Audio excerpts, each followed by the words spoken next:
Ica tuh posisinya gini guys. Jadi Ica tuh berjalan di trotoar tepat di samping kebun binatang. Dan apa yang Ica lihat berikutnya adalah hal yang sangat mengejutkan bagi Ica karena ia melihat bayanginnya serem banget ya.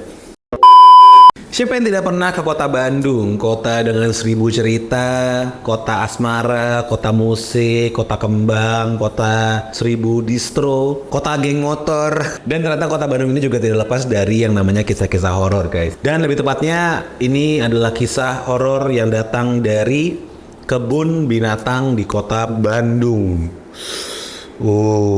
Jadi tanpa berlama-lama lagi kita akan membahas kisah horor dari kebun binatang di kota Bandung. Di mana lagi kalau bukan di konten horor favorit kalian di Studio Kecil TV.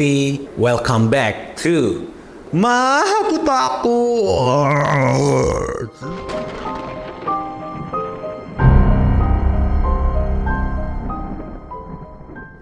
Oke, Bandung sudah menjadi kota metropolitan mungkin ya kita sebutnya, kota yang terkenal dengan budayanya, dengan menghasilkan banyak musisi-musisi, orang-orang mahasiswa cerdas ya, karena banyak universitas di sana.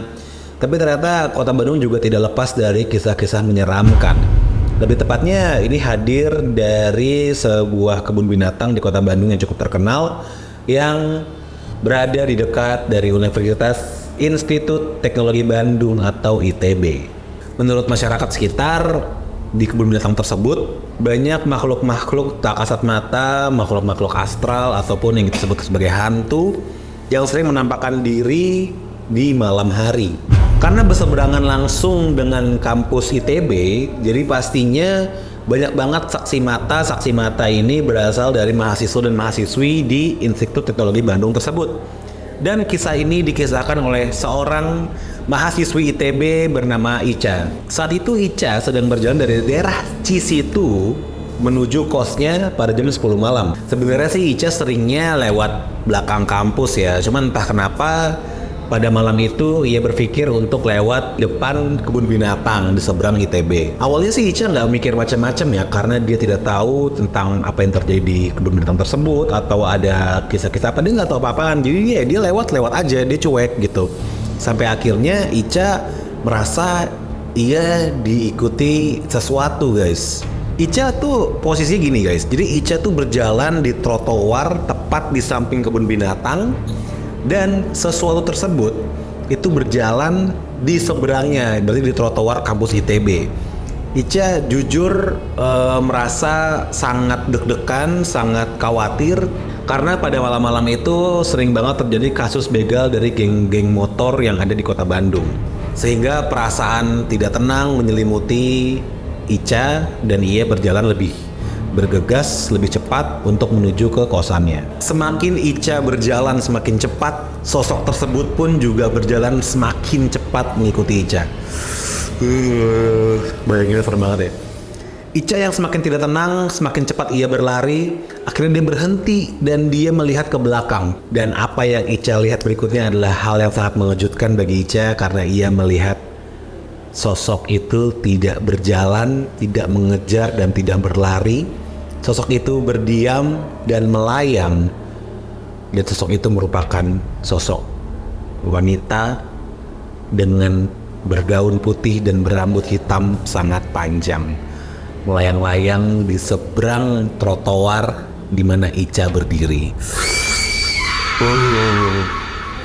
Langsung aja Ica semakin panik, dan semakin panik Ica, dia berlari semakin kencang sampai akhirnya dia melihat sebuah bank yang masih buka pada jam segitu, dan ia merasa lebih tenang karena dia melihat lampu cahaya yang terang gitu ya. Keesokan harinya Ica bertanya pada warga sekitar dan ternyata benar, kebun binatang depan kampus ITB itu memang terkenal angker, dan sejak saat itu Ica udah nggak pernah lagi lewat trotoar di kebun binatang depan kampus ITB, lebih tepatnya saat malam hari ya. Dan gak cuma dari Ica doang guys, ternyata ada kesaksian lain datang dari penjaga kebun binatang tersebut. Penjaga kebun binatang tersebut bernama Kang Peri. Ini kayak Peri atau Ferry nih ya. Mungkin Ferry, tapi Perry ya. Oke, Perry aja lah. So, saat Kang Perry ini bertanggung jawab untuk menjaga shift malam di kebun binatang tersebut, Kang Perry mengalami kejadian yang sulit ia lupakan. Saat itu Kang Perry sedang melakukan patroli di dalam kebun binatang, tepatnya di jam 2 dini hari. Ketika Kang Perry memasuki salah satu area di kebun binatang tersebut, Kang Perry tergelincir jatuh karena kakinya tidak sengaja menginjak bagian lantai yang licin. Saat ia terjatuh, entah kenapa ia mengalami kejadian yang aneh. Ia dikelilingi dengan suara cekikikan sosok wanita.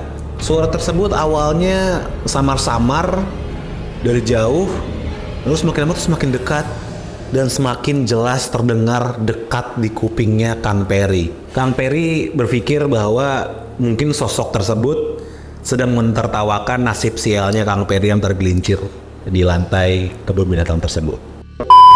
Nah guys, itu dia tadi barusan kisah horor dari kebun binatang di Bandung, tepatnya di depan kampus ITB.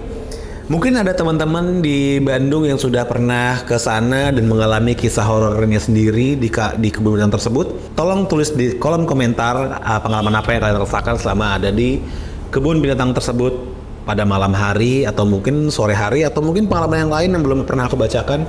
Tulis di kolom komentar ya guys. So teman-teman, terima kasih sekali lagi sudah menyaksikan Mak Aku Takut pada episode kali ini, episode kebun binatang di kota Bandung. Jangan lupa untuk subscribe terus Studio Kecil TV dan saksikan Mak Aku Takut setiap hari Kamis malam yang selalu hadir di depan layar monitor kalian yang belum lunas cicilan laptopnya itu.